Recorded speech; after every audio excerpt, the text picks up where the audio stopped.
Naghahanap ka ba ng motorsiklo na mabilis pagdating sa gitna ng kalsada? Bukod dyan, malakas ang kanyang makina. At naka-fuel injected na po pala ito kaya matipid din sa pagkonsumo ng gasolina. Ito ang Underbone motorcycle na bagay sa iyo, ang Rusi Flash 150X. Silipin natin ngayong araw. Tara!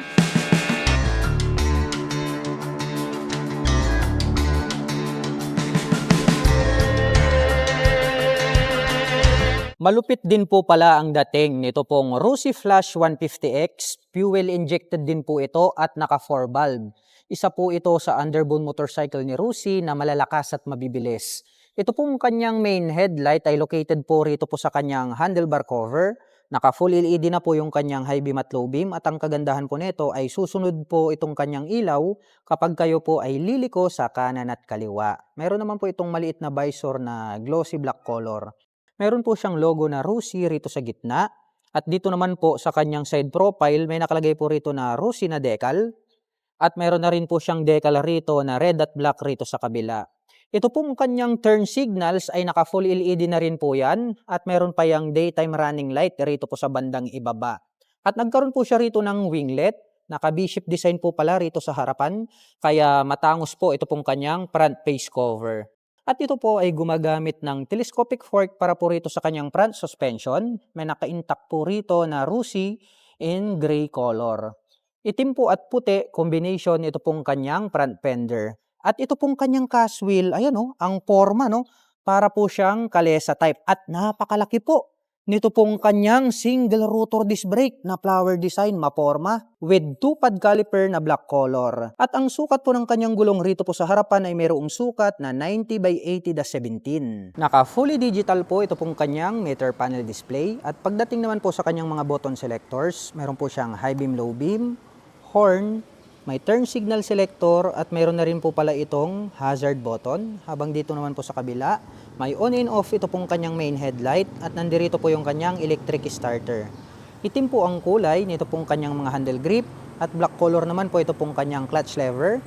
Itim naman po na die-cast ito pong kanyang front brake lever. At pagdating naman po sa kanyang ignition, ito po ay gumagamit ng mechanical key. Habang dito naman po sa kabila, mayroon na po pala itong USB Type-A port. Gagamit lamang po kayo rito ng USB cable ay makakapag-charge na po kayo ng inyong dalang mga mobile phones o di kaya gadgets gaya po ng action cam. Meron po itong 2 front pocket, same size po yan, open po yan, wala po siyang takip. Pwedeng maglagay rito ng gloves, dito sa kabila pwedeng phone or di kaya coins. Nagkaroon po siya ng mga pins rito na pwedeng maglabas-pasok yung hangin. At dito naman po sa kanyang front face cover ay matulis po ito. At may nakalagay naman po rito na FI, Euro 4 po yung kanyang emission. At may nakalagay po rito na Flash 150X yung kanyang model name. Water-cooled, 4-valve dual overhead cam dahil ito po pala ay naka-liquid cooled yung kanyang cooling system. At mayroon po siya ritong engine extension cover na V-shape design kaya maangas yung kanyang dating. Itim po ang kulay nito pong kanyang engine cover. At ito pong kanyang upuan, maangas po ito pong kanyang upuan premium looks po dahil nga po ito pong kanyang seat cover ay combination po ng black at gray at yung pagkakatahi matibay. At ito pong ating rider seat parang naging U-shape po siya kaya mas mababa po ng bahagya itong ating rider seat, bagay na bagay para sa mga 5'2 or 5'3 and above. Habang may kataasan naman po itong ating back rider seat. So maganda po yung kanyang seating position. Itim naman po ito pong kanyang integrated na grab bar, die-cast po ito. Buksan naman po natin ito pong kanyang upuan. Ito pong ganitong mga motorsiklo ay wala po siyang underseat compartment kapag yung mga underbone motorcycle po. At nandirito po yung kanyang fuel tip at ito po pala ay mayroong fuel tank capacity na 5.3 liters at mayroon naman po itong fuel consumption na 40 km per liter. Sakyan naman po natin ang Rusi Flash 150X para malaman natin kung gaano nga ba ito kataas. Para po sa magtatanong kung gaano kataas ang motorsiklo na ito, yung akin na lang pong height ang gawin yung seat height reference. Dahil ako po ay 5'6", makikita nyo naman, lapat yung ating mga paa. Kaya saktong-sakto lang ito para sa atin na 5'6" in height. At kung akin pong tatansyahin dahil medyo may kababaan naman po ito, ay kayang-kaya po itong maabot ng mga 5'2" and above. Ito pong kanyang side profile, may nakalagay po rito na 150X na decal. at nakalagay po is 6-speed manual transmission. So ito pong kanyang cambio or shifter ay meron po pala itong 6-speed manual transmission. Ito pong kanyang foot pegs para sa ating rider ay metal po ito. Nagkaroon po siya ng rubber cover on top. Habang ito naman pong ating foot pegs para sa ating back rider, alloy po ito at die-cast naman po ito pong kanyang maporma na brace. Habang tubular naman po na metal, ito pong kanyang side stand at center stand. Metal din po ito pong kanyang swing arm. Itim po ang kulay nito pong kanyang chain cover. At ito po pala ay gumagamit ng monoshock absorber para po rito sa kanyang rear suspension. Silipin naman po natin ito pong kanyang tail light. Naka full LED po pala ito pong kanyang brake light. Maangas dahil nagkaroon po siya rito ng daytime running light. LED na rin po pala ito pong kanyang mga naka-pop up na turn signals. At kung bubuksan nyo po ito pong kanyang upuan, nandirito po pala yung kanyang susian. Meron po itong plate light.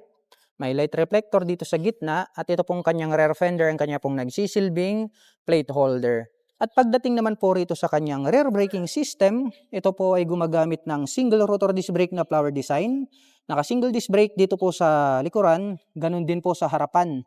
Naka-flower design kaya maangas tignan with single pad caliper. Gold color po ito pong kanyang cast wheel na kalesa type at may sukat po ang kanyang gulong rito sa likuran na 120 by 70/17. Ito pong kanyang exhaust pipe, black color po ito pong kanyang body. Itim din po ito pong kanyang head protection guard at nagkaroon po siya ng butas rito na parang Nike. Gray color po ito pong kanyang tip at mayroon po itong single exhaust. At itim naman po na metal, ito pong kanyang foot brake. At kung ang pag-uusapan po natin ay ang kanyang engine specification, ito po ay mayroong 150 cubic centimeter engine displacement.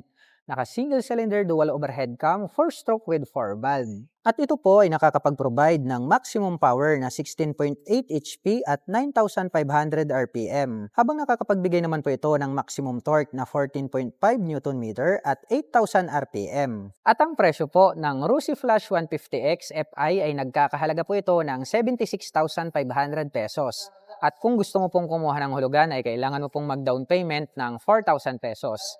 At meron naman po itong monthly installment na 3,455 pesos sa loob po yan ng 3 taon. At kung naghahanap po kayo ng mga accessories gaya po ng crash guard, rear carrier, top box, side panners, motorcycle cover, helmet, gloves, o di kaya mini driving light, ay ilalagay ko na lamang po yung product link dito sa video na ito. Pakicheck na lamang po para hindi na po kayo mahirapang maghanap. At kung interesado naman po kayo na maglabas nito pong ating Rusi Flash 150X, ay maaari nyo po akong i-PM at i-message para matulungan ko po kayo na makapaglabas ng inyong dream motorcycle.